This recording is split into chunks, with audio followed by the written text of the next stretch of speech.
여러분, 너희는 거룩하라. 이 말씀 정말 많이 들어보셨죠? 그런데 이게 대체 무슨 뜻일까요?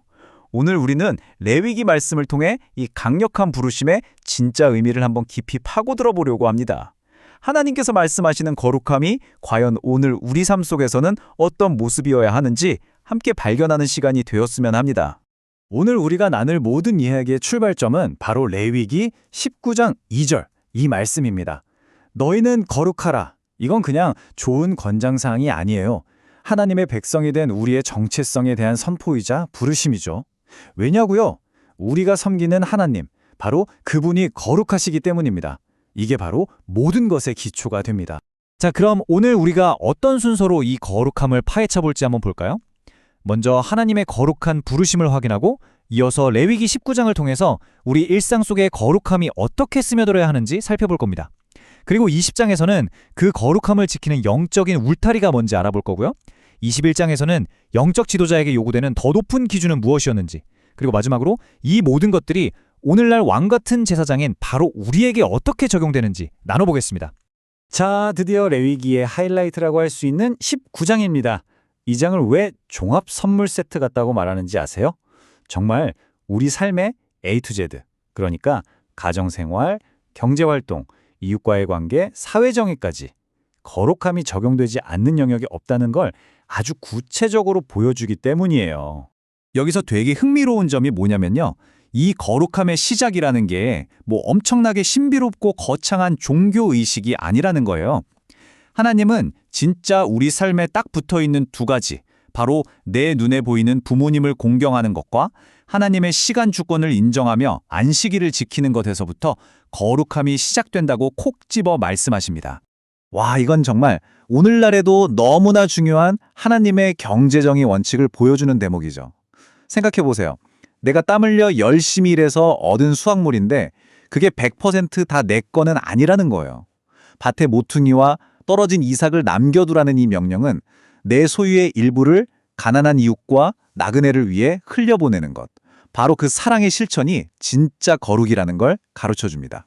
그리고 레위기 19장의 모든 가르침이 바로 이 한 구절로 수렴됩니다. 우리가 너무나 잘 아는 말씀이죠. 예수님께서도 모든 율법 중에 가장 큰 계명이라고 하셨잖아요. 내 이웃을 내 자신과 같이 사랑하라. 결국 뭐예요?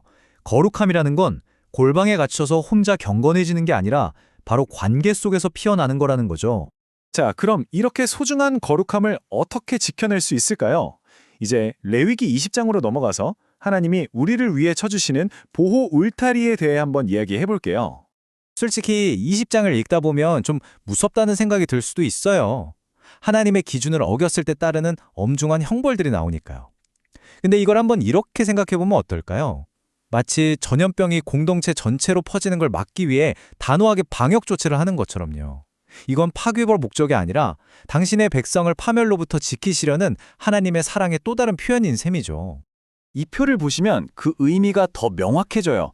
그냥 아무렇게나 벌을 주시는 게 아닙니다. 각 죄가 무엇을 파괴하는지와 정확히 연결되어 있어요. 우상숭배는 생명의 근원이신 하나님과의 관계를 끊이니까 생명, 부모를 저주하는 건 가정의 기초를, 그리고 성적인 죄는 공동체의 근간을 흔들잖아요. 그러니까 이 엄격한 법들은 결국 생명, 가정, 공동체라는 이 핵심 기둥을 지키기 위한 하나님의 안전장치였던 겁니다. 그럼 왜 이렇게까지 하실까요? 왜 우리를 이렇게 특별하게 다루실까요? 그 궁극적인 이유가 바로 이 20장 26절에 나와 있어요. 우리가 그냥 수많은 민족 중 하나가 아니라 하나님이 직접 내 소유로 삼으려고 만민 중에서 구별해낸 존재이기 때문이라는 겁니다. 가장 소중한 보물은 아무 데나 두지 않잖아요. 특별하게 보관하죠. 바로 그 마음입니다. 이제는 범위를 더 좁혀서 그 중에서도 영적인 리더였던 제사장들에게는 어떤 더 높은 기준이 적용됐는지 한번 볼게요. 요즘 말로 하면 일종의 영적인 노블레스 오블리주라고 할 수 있겠네요. 제사장들은 하나님과 가장 가까운 사람들이었잖아요. 그러니까 그만큼 더 엄격한 기준이 필요했던 거죠. 생명의 주인이신 하나님 앞에 서니까 죽음이라는 부정함과 거리를 둬야 했고요. 개인적인 슬픔보다 공동체를 위한 공적 임무가 먼저였어요. 심지어 결혼이나 가정을 꾸리는 것까지도 모든 백성에게 거룩함의 본보기가 되어야만 했습니다. 그런데 이 장을 읽다 보면 오늘날 우리 관점에서는 하고 고개를 갸웃하게 되는 부분이 나와요. 바로 몸에 흠이 있는 사람은 제사장 직무를 할 수 없었다는 규정인데요. 이거 딱 보면 차별처럼 느껴지지 않으세요?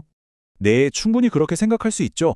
그런데 여기서 핵심 개념은 사람의 가치가 아니라 상징성에 있습니다. 이건 그 사람의 가치가 낮다는 뜻이 절대 아니에요. 흠없는 제물을 통해 하나님의 완전함을 상징했듯이 제사장의 외적인 온전함 역시 어떠한 결점이나 부족함도 없으신 하나님의 완벽하고 거룩한 본성을 백성들에게 눈으로 보여주는 아주 중요한 시각적 메시지였던 겁니다. 자, 그럼 이제 가장 중요한 질문이 남았죠. 수천 년 전 이 레위기의 말씀들이 은혜의 시대를 사는 오늘 우리와 대체 무슨 상관이 있을까요? 이 모든 원리들을 우리 삶으로 한번 쭉 끌어와 보겠습니다.